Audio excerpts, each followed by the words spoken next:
anak-anak ibu semua, sebelum kita memulai pembelajaran, marilah kita berdoa menurut kepercayaan kita masing-masing ya. Berdoanya dalam hati, berdoa dimulai. Selesai. Apa kabar anak-anak ibu semuanya? Semoga semuanya sehat-sehat saja ya. Dan kita diberi perlindungan dari Allah Subhanahu wa Ta'ala agar senantiasa diberikan kesehatan, biar anak-anak ibu semuanya bisa hadir ke sekolah untuk menuntut ilmu. Nah, di sini kita akan mempelajari tentang hak dan kewajiban sebagai seorang siswa. Lalu, apa saja sih tujuan dari kita mempelajari hak dan kewajiban ini, Bu?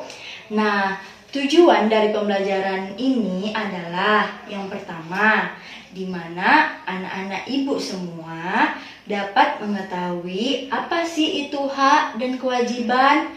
Nah, yang kedua, dengan belajarnya tentang hak dan kewajiban ini dapat menambah wawasan kita mengenai tentang apa saja contoh dari hak dan kewajiban sebagai seorang siswa. Nah, di sini Ibu akan menjelaskan pengertian hak dan kewajiban. Apa sih itu hak? Hak adalah sesuatu yang kita dapatkan jika telah menjalankan kewajiban kita, atau diartikan yaitu sebagai kekuasaan untuk berbuat sesuatu. Lalu, apa itu kewajiban? Nah, kewajiban ini berasal dari kata wajib. Anak-anak ibu tahu kata wajib kan, yang artinya yaitu harus.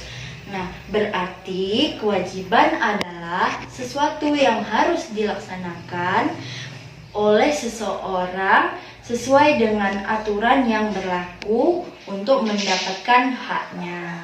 Nah, selanjutnya apa saja contoh dari kewajiban dan hak di rumah dan di sekolah? Nah, bisa kita lihat di sebelah ibu sudah ada gambar contoh dari hak dan kewajiban di rumah dan di sekolah. Nah, hak di sekolah yang pertama yaitu mendapatkan pelajaran. Bapak dan ibu guru di sekolah akan memberikan materi pelajaran dan menerangkan pada siswanya.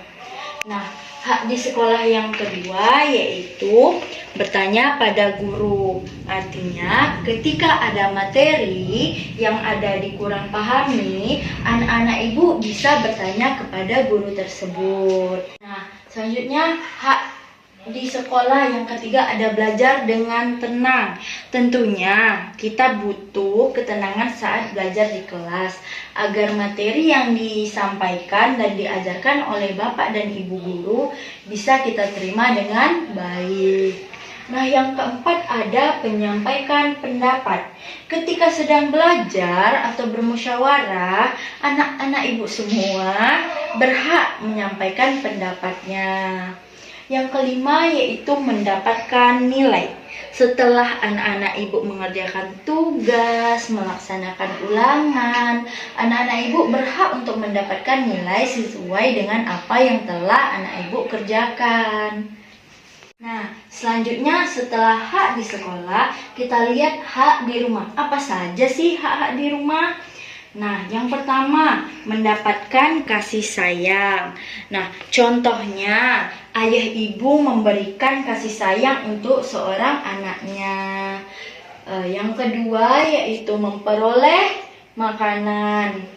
Ayah dan ibu tentunya memberikan makanan yang sehat dan bergizi untuk pertumbuhan kita, agar kita menjadi anak yang sehat, kuat, dan cerdas. Yang ketiga yaitu memperoleh kesehatan. Ketika kita sakit, pasti kita akan dirawat oleh ayah dan ibu. Dan kita juga dibawa ke dokter untuk berobat agar kita sembuh. Yang keempat, hak di rumah yaitu memperoleh pendidikan.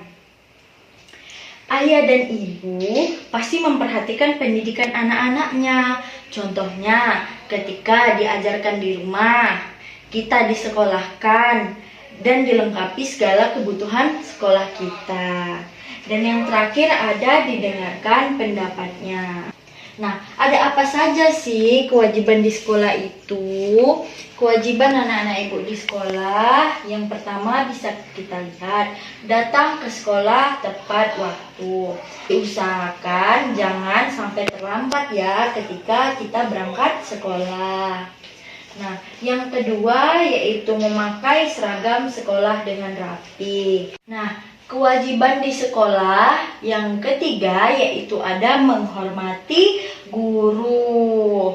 Sebagai seorang pelajar, guru itu adalah orang tua kita di sekolah. Jadi, kita harus berusaha menghormatinya. Yang keempat, kewajiban di sekolah yaitu mendengarkan penjelasan guru. Sebagai seorang siswa, kita harus mendengarkan guru saat menjelaskan agar kita paham apa materi yang disampaikan oleh guru tersebut. Nah, yang kelima, mengikuti upacara bendera dengan tertib. Kita akan masuk kewajiban di rumah. Di sini anak-anak ibu bisa lihat. Yang pertama ada bangun tidur tepat waktu. Sebagai anak yang soleh dan solehah, usahakan untuk selalu bangun pagi. Kemudian kita merapikan tempat tidur, dilanjutkan dengan sholat subuh, kemudian mandi dan sarapan. Yang kedua, kewajiban di rumah yaitu menghormati, menghargai, dan menyayangi orang tua. Tidak hanya orang tua saja, kita juga harus menyayangi kakak dan adik kita di rumah. Nah, yang ketiga yaitu mendengarkan nasihat orang tua. Sebagai anak yang baik, kita harus mendengarkan dan melaksanakan nasihat orang tua. Pastinya, segala nasihat orang tua yang diberikan kepada kita itu adalah hal yang baik untuk diri kita sendiri. Yang keempat, ada membantu orang tua. Di sini anak-anak ibu bisa lihat ya. Kita harus berusaha untuk membantu orang tua sebisa dan semampu kita.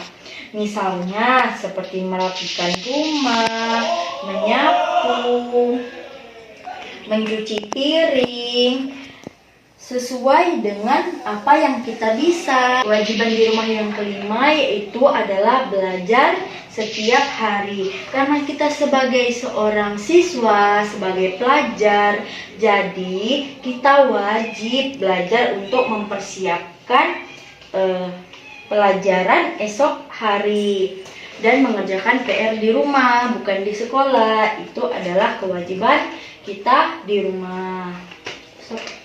Nah, Ibu telah menjelaskan hak dan kewajiban. Selanjutnya, apa saja manfaat kita telah menjalankan hak dan kewajiban?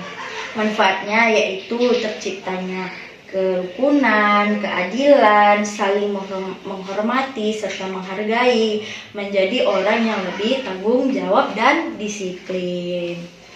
Nah, setelah Ibu menjelaskan pengertian hak dan kewajiban, contoh kegiatan hak dan kewajiban, serta manfaat dari hak dan kewajiban di rumah maupun di sekolah, Ibu rasa anak-anak Ibu sudah mengerti dengan segala jenis kegiatan yang berbentuk hak dan kewajiban kita sebagai seorang siswa.